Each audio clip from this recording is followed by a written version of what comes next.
This place for me has some of the deepest relationships in my life. I mean, my best friends in the world, some of whom I met in preschool, were right here at Temple Israel. And we had so many opportunities to grow together and laugh and play and celebrate and mourn and everything in between. I really feel like that bonding experience has, even as we've all gone our separate ways in the world today, cemented for me just what it means to know another person, what it means to love another person, is to see them for all that they are, and all their foibles and pitfalls too, but really the beauty in each individual person, that we're all created Beth-El Elohim, in God's image, right? For sure. So the first experience as a preschooler and watching my rabbi singing joyously as he danced in. But I think when I was in second grade, my parents got divorced, and it was a super hard time for me, as it is for many children of divorce. But what I remember is in that moment when I really felt, it's crazy to say this about such a young person, I really felt kind of worthless, and like I couldn't really find myself. But I do have a memory of sitting next to Miss MacArthur, Barbara MacArthur, who was the mother of one of my classmates and also my second grade teacher. And we were sitting next to each other in tefillah, and she leaned over to me and she said, "You know, Preston, you have a really nice voice." And that did it for me. I mean, speaking of being able to get loud, having people who told you that that you sound good is permission to sing loud, and to let that spirituality take hold of you, and to be in a place where people really honor that and steward it in a way that you feel like you can grow to be who you're supposed to be. There's nothing better. Other than Miss MacArthur being so lovely to me, and I mean, I could share stories about so many people here. From the time I was in preschool, and I had, who was that? Miss Mimi? She was someone important here. Mimi Lena was so much a part of my formation, and Miss Wendy Sokolov was these were the people who taught me what it meant to be kind and compassionate to everyone you met.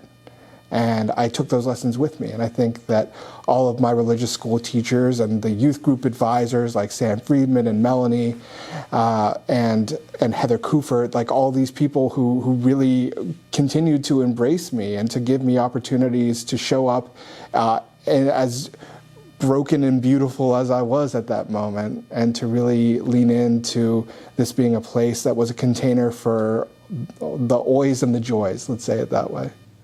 I could tell so many stories about Rabbi Romberg, who is still my teacher, and who I learned so much from, not only in terms of Jewish texts, but really what it meant to show up as a Jew in the public square. And I think that ability a lot of his work through the village square and other ways, really cemented for me that this tradition was not just meant to be lived on a page, that it's meant to be lived on the street. And that's why we say we pray with our feet in the Hashilian way. We pray with our feet because we live this tradition by going out and doing it. It's not about just doing justice and loving mercy and saying that. It's about actually going and feeding the hungry and providing for the stranger. And I think that so much of this tradition for me is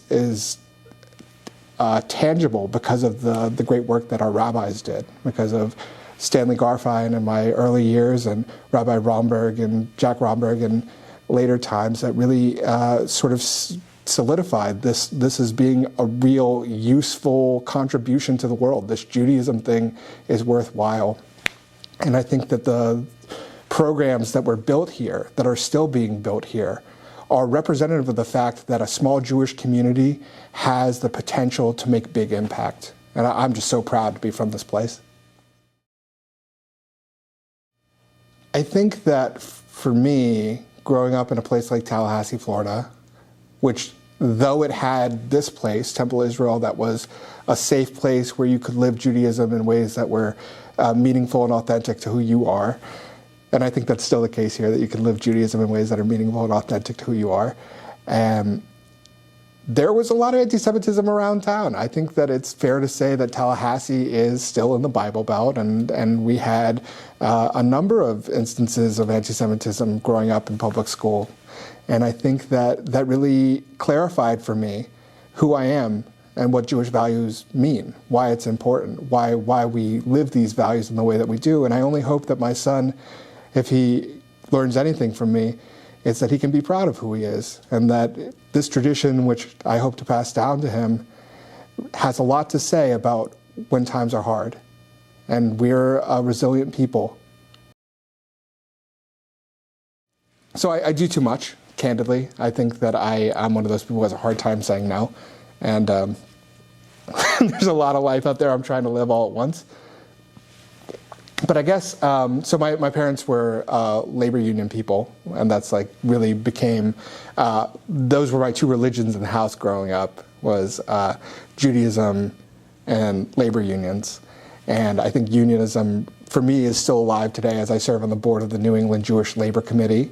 And I just celebrated our 25th annual Labor Seder a couple months ago. We really are in the process of developing a program, which is an educational program that gives young Jews invested in the labor movement opportunities to learn Judaism, Jewish text, and bring that out into their advocacy.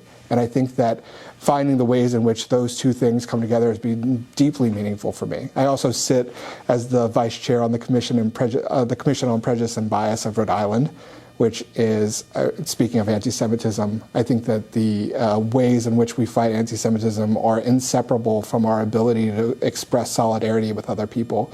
So being on the commission has given me opportunities to meet commissioners who are not like me, came from different places, different faiths, different traditions, and to really find that common ground that we stand united against hate. So I'm really glad that I had the opportunity to do that work in Rhode Island too. I mean, and joyously, there's a lot of Jewish music that I get to do. I'm so glad that I've been able to take all the lessons I learned here and at Camp Coleman and at the URJ Kutz Camp and through my time at the Hebrew Union College Jewish Institute of Religion and provide young people in Providence the opportunity to make Jewish music in ways that are meaningful, impactful, and real to them. So I'm doing things all the time, and I really, as I continue to strike out and make my own path, I know that if I follow that path all the way home, it's going to lead me here. I think the gift that Temple Israel gave me, and the gift that I hope to give to all of my students and to anyone I meet along the way really, is the permission to be yourself, to be authentically you.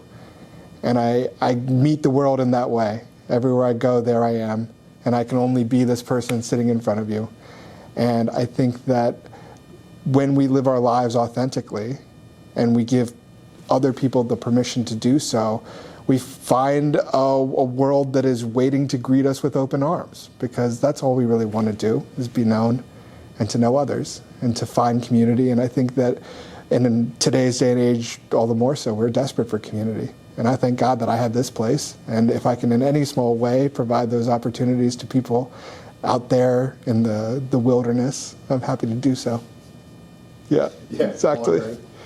Oh, yeah, I play a lot of guitar in my work today.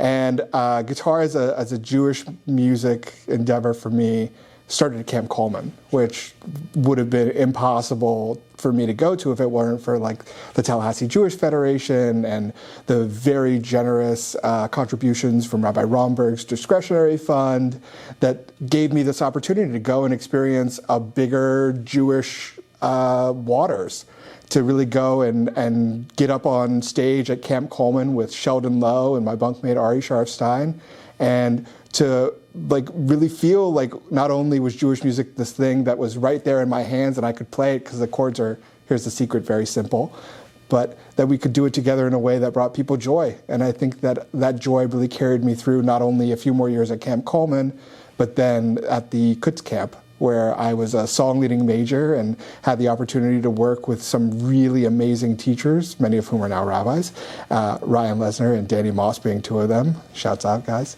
And we, as song leaders at Kutz, really studied song leading as a craft and had the opportunity to build repertoire that came back with me here. And having Cantor Tamarkin, the later Greenblatt, be someone who was so willing to embrace the music that I was bringing back and give me opportunities to stand up at tefillah or at services and just be experimental and shine was really powerful for me. And I think today I built a song leading culture at my current shul in Providence, Rhode Island, at Temple Beth-El, that is sort of mirrored on those same values of giving kids the opportunity to really take this tradition into their hands and make something of it that is authentic and beautiful to them. Shalom Aleichem, Malachei Hasharet, Malachei Elyon.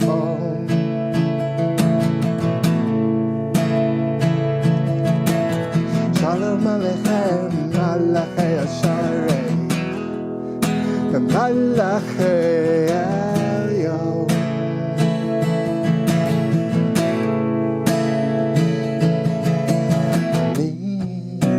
Melech Malchei Hamlachim HaKadosh Baruch Hu. Come all ye angels, oh come all ye angels, come all ye angels.